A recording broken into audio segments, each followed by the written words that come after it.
बत्तख का सोने का अंडा। बहुत दूर पहाड़ों के बीचों बीच एक बड़ा सा जंगल था।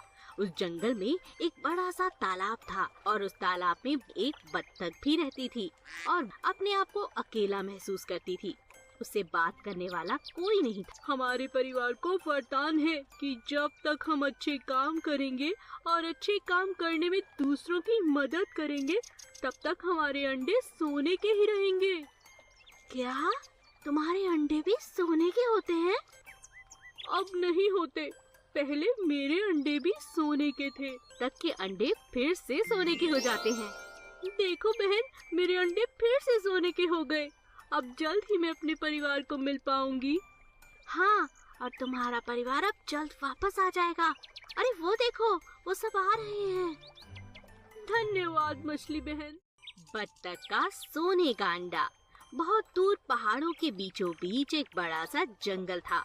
उस जंगल में एक बड़ा सा तालाब था और उस तालाब में एक बत्तख भी रहती थी और अपने आप को अकेला महसूस करती थी।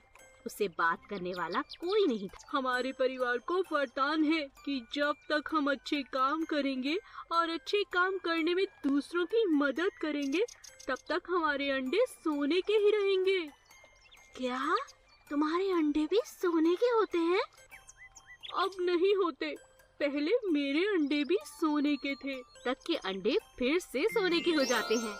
देखो बहन, मेरे अंडे फिर से सोने के हो गए। अब जल्द ही मैं अपने परिवार को मिल पाऊंगी। हाँ, और तुम्हारा परिवार अब जल्द वापस आ जाएगा। अरे वो देखो, वो सब आ रहे हैं। धन्यवाद मछली बहन। बत्तख का सोने का अंडा। बहुत दूर पहाड़ों के बीचों बीच एक बड़ा सा जंगल था। उस जंगल में एक बड़ा सा तालाब था और उस तालाब में एक बत्तख भी रहती थी और अपने आप को अकेला महसूस करती थी। उससे बात करने वाला कोई नहीं था। हमारे परिवार को वरदान है कि जब तक हम अच्छे काम करेंगे और अच्छे काम करने में दूसरों की मदद करेंगे, तब तक हमारे अंडे सोने के ही रहेंगे। क्या तुम्हारे अंडे भी सोने के होते हैं? अब नहीं होते। पहले मेरे अंडे भी सोने के थे। बत्तख के अंडे फिर से सोने के हो जाते हैं। देखो बहन, मेरे अंडे फिर से सोने के हो गए। अब जल्द ही मैं अपने परिवार को मिल पाऊंगी।